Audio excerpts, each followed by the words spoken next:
आमच्या घरातील लोकांकडून पाप घडत आहे. आणि मग एक व्यक्ती विश्वासू आहे आणि इतर लोक देवाची उपासना करणारे नाहीत. आणि मग त्या व्यक्तीला असा प्रश्न पडतो, मी एकटाच घरात प्रार्थना करणारा आहे, माझ्या घरात दुसरं प्रार्थना करणारं कोणीही नाही, आणि मग ती तर लोक पाप करत आहेत, आणि मग देव मला शिक्षा करेल काय? माझ्या घरात असं चाललंय, सगळे माझ्या मनाविरुद्ध करत आहेत आणि मी एकटाच विश्वासू आहे, मी एकटाच प्रभूची प्रार्थना करत आहे, आणि मग देव आम्हाला त्या गोष्टीची शिक्षा करेल का? आमच्यावर शाप येतील, आमची सुधारणा होणार नाही, आमच्यावर आशीर्वाद येणार नाही. तुम्हाला शास्त्राप्रमाणे सांगतो, तुम्ही घरात एकटं विश्वासू असाल, घाबरू नका, देव तुमच्या बरोबर आहे. माझी पण इच्छा आहे सर्वांनी प्रार्थना करावी, परंतु इतर लोक प्रार्थनेला बसत नाहीत, नाही बसू द्या. तुम्ही एकटं प्रार्थना करा, काही घाबरू नका, देव तुमच्या बरोबर आहे, तुमची प्रार्थना देव ऐकत आहे, तुमच्यावर कुठलंही शाप येणार नाहीत.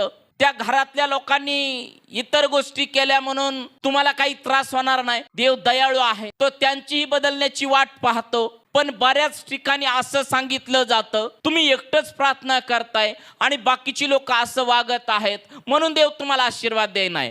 हे चुकीचं आहे. देव दयाळू आहे. घरातल्या लोकांनी पाप केलं किंवा इतर गोष्टी केल्या म्हणून तो तुमच्यावर कोपणार नाही, तुम्हाला शाप देणार नाही, तो तुम्हाला कसलाही त्रास देणार नाही. ज्या विश्वासानं वाढत आहात त्याच विश्वासानं रोज वाढत जा, रोज प्रभूला प्रार्थना करा. एक दिवस असा येईल, एक एक मिळून सर्वजण प्रभूची उपासना करतील आणि देव तुमची प्रार्थना ऐकल. आमेन.